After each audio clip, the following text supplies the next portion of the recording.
Hello મિત્રો, જય શ્રી કૃષ્ણ. આપ સૌનું સ્વાગત કરું છું મારા ચેનલની અંદર. બહુ એક સરસ અપડેટ તમારી સાથે શેર કરું, કારણ કે કેનેડા ઇમિગ્રેશન તરફથી જે આજની અપડેટ છે ખાસ જોજો.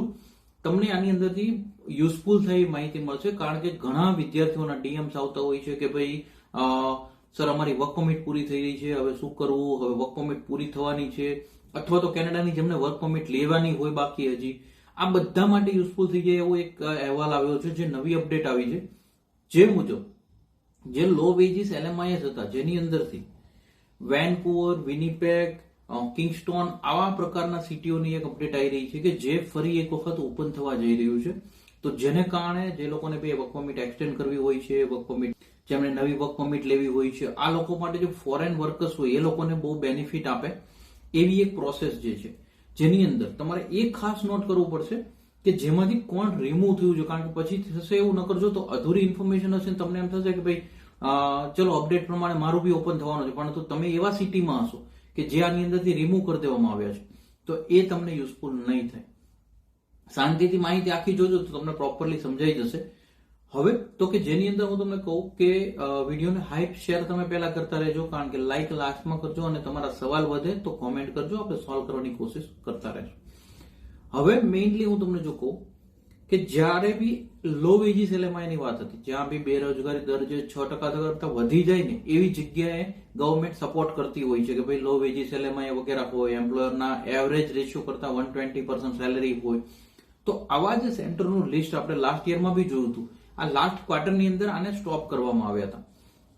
હવે ફાઇનલી જો એમાંથી જઈએ તો અમુક એવા સિટીઝ ડિક્લેર કરવામાં આવ્યા કે જેને આની અંદરથી કાઢી નાખવામાં આવ્યા, કારણ કે એમનો જે બેરોજગારી દર છે એમને ગવર્મેન્ટ નીચે લાવી દીધો, એટલે કે 6% કરતા ઉપર હતો ત્યાંથી નીચે આવી ગયો, તો એમને આ લિસ્ટમાંથી કાઢવામાં આવ્યા છે.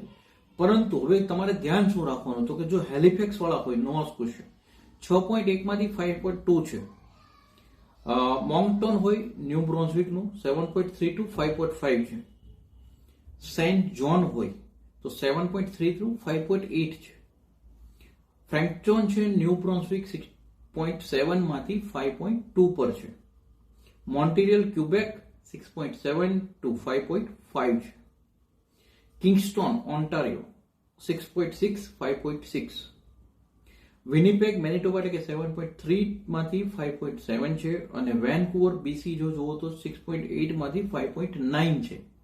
જે એવા રિજિયન્સ છે કે જેને લિસ્ટમાંથી કાઢી નાખવામાં આવ્યો છે લો વેજીસ એલએમઆઈની પ્રોસેસમાંથી. એટલે તમારે ખાસ ધ્યાન રાખવું પડે. એનું કારણ સમજાવું કે આ લાસ્ટ યર લિસ્ટમાં હતા, પરંતુ જેમ આજે એક એક્ઝામ્પલ હું તમને કહું કે મેનિટોબાનું આપણે જોયું કે 7.3 to 5.5, તો જો દરને નીચે લાવી દેવામાં આવ્યો છે તો એને કાઢી નાખવામાં આવ્યો છે. લાસ્ટ યરને જો રેશિયો જોઈએ તો 7.3 હોવાને કારણે એને રાખવામાં આવ્યું હશે.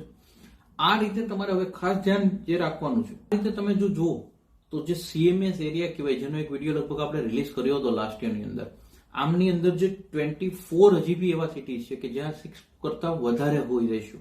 તો આવા લોકો જે છે અથવા આ પ્રોવિન્સમાં છે એમના માટે આ સારા ન્યૂઝ એટલે કહી શકાય કે એમના માટે ફરી એક વખત જે હોલ્ડ થયેલી પ્રોસેસ હતી એને ઓપન કરવા જઈ રહી છે ગવર્મેન્ટ. તો તમારા લોકો માટે એની અંદર ધ્યાન આપી શકાય છે.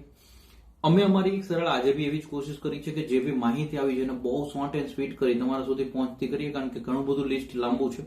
જો હવે અમારી કોશિશ સારી લાગી હોય તો લાઈક કરજો.